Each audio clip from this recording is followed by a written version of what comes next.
बिस्मिल्लाहिर्रहमानिर्रहीम। अस्सलाम वालेकुम। मलेशिया के साबिक वज़ीर आज़म डॉक्टर महातीर मोहम्मद का कहना है कि कश्मीर के हवाले से अपने पिछले बयानात पर कोई अफसोस नहीं। बयान के बाद भारत से बरामदात पर असर पड़ा मगर अफसोस नहीं।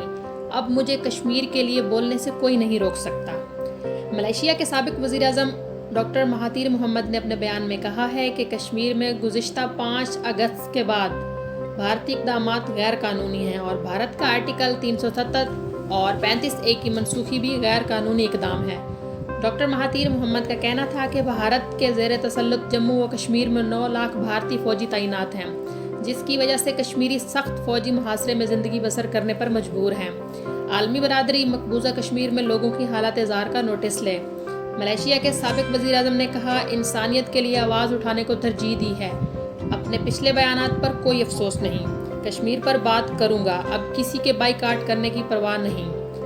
अब मुझे कश्मीर के लिए बोलने से कोई नहीं रोक सकता। उनका मजीद कहना था कि बयान के बाद भारत से बरामदात पर असर पड़ा मगर अफसोस नहीं। कश्मीर में नाइंसाफियों पर एक्सपोर्ट को नुकसान हुआ, ये सौदा महंगा नहीं।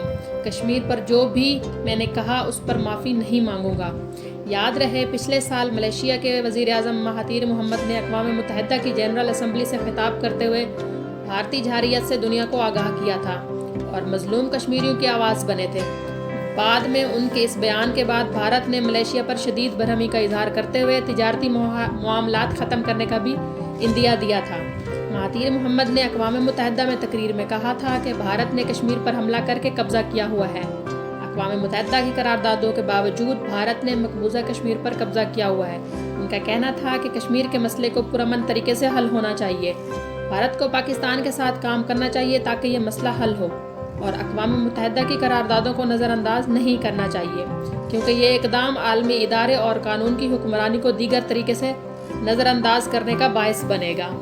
मज़ीद इसी तरह की वीडियोज़ देखने के लिए बुर्राक टीवी को सब्सक्राइब करें और अगर वीडियो अच्छे लगे तो लाइक एंड शेयर। अल्लाह हाफ़िज़।